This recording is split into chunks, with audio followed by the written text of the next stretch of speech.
They called him weak long before they ever knew his name. In a place where noise ruled and fear was currency, he moved quietly, head slightly down, posture relaxed, eyes calm but unreadable. The other guards joked about him in the break room, saying he walked like a man already defeated, like someone who didn't belong behind concrete walls filled with men who thrived on intimidation. Inmates noticed it too. They always did, in prison. Weakness was hunted faster than blood in water. His name was Daniel Hale, though almost no one used it. To them he was just another underpaid guard in a faded uniform, someone who followed procedure, avoided confrontation, and never raised his voice. He didn't swagger, he didn't threaten, he didn't try to prove anything. He showed up on time, checked doors, logged counts, and went home without saying much. That alone made him suspicious in a place built on dominance. Cell Block C was controlled by Marcus Razor Velez, a gang leader with scars that told stories most men wouldn't survive. Razor didn't need to shout to command respect.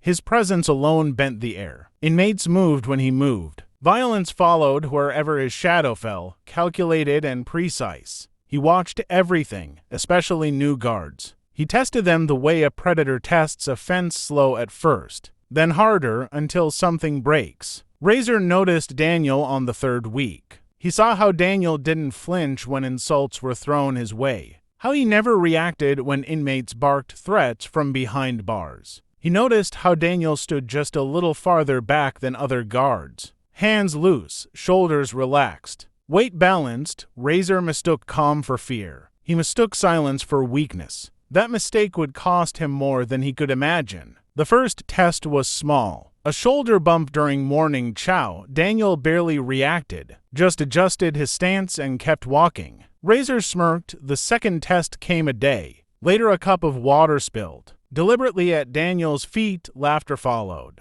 Daniel cleaned it up without a word. To Razor, it confirmed everything. This guard would break. He just needed the right pressure. What Razor didn't know was that Daniel had spent years learning the difference between reacting and responding. He had learned it on freezing beaches before sunrise, lungs burning, instructors screaming inches from his face. He had learned it underwater, blindfolded, hands bound, heart steady while panic tried to claw its way in. He had learned that ego gets you killed, and restraint keeps you alive.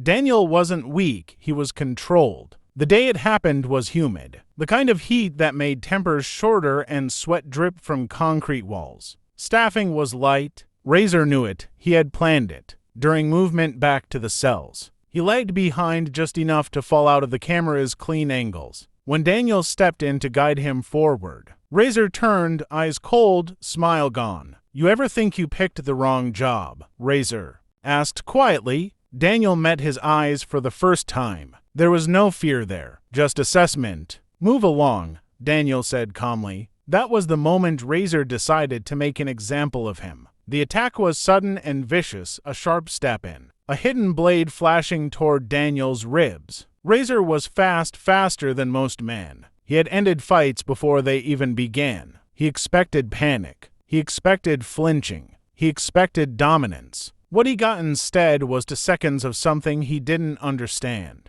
Daniel's body moved before thought, not rushed, not angry, precise. The knife hand was trapped, redirected with a small twist that shattered Razor's grip and sent pain screaming up his arm. A step offline stole Razor's balance. An elbow struck not with force, but placement exactly where the nerves clustered. Razor's legs betrayed him. A final movement, sharp and controlled, drove him face first into the concrete. 2 seconds. No wasted motion. No extra strikes. Razor lay gasping, his body refusing to respond. His mind scrambling to process how he went from predator to prey without even landing a blow. The block went silent. Inmates froze, eyes wide, mouths open. Guards rushed in, weapons raised, expecting chaos. Instead they found Daniel standing still, breathing slow, one knee lightly on Razor's back, controlling him without visible effort. "Call medical," Daniel said evenly, "and a supervisor." There was no triumph in his voice,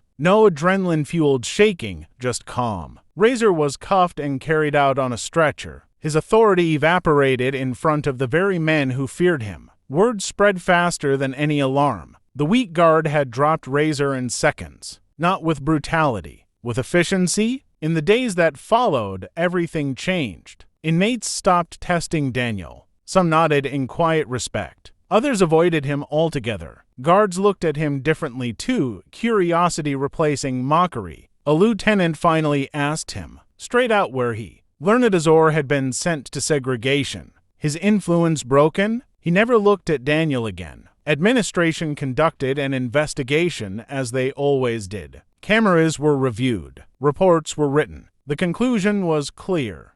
Daniel acted within protocol, neutralized a lethal threat, and prevented further violence. He received a formal commendation, though he barely reacted when it was handed to him. When asked about his background, Daniel finally spoke more than a sentence. "I was Navy," he said, "a long time ago. No embellishment, no stories. That was enough." The truth was, Daniel had chosen the prison not because it was easy, but because it required exactly what he had learned: discipline, restraint, awareness. He didn't need recognition. He didn't need fear. He believed real strength was quiet, invisible until it was unavoidable. Razor learned something too, though it came too late. Strength doesn't always announce itself. Sometimes it wears a plain uniform, keeps its head down, and waits patiently. Sometimes it ends everything into seconds. And in Cell Block C, no one ever mistook calm for weakness again.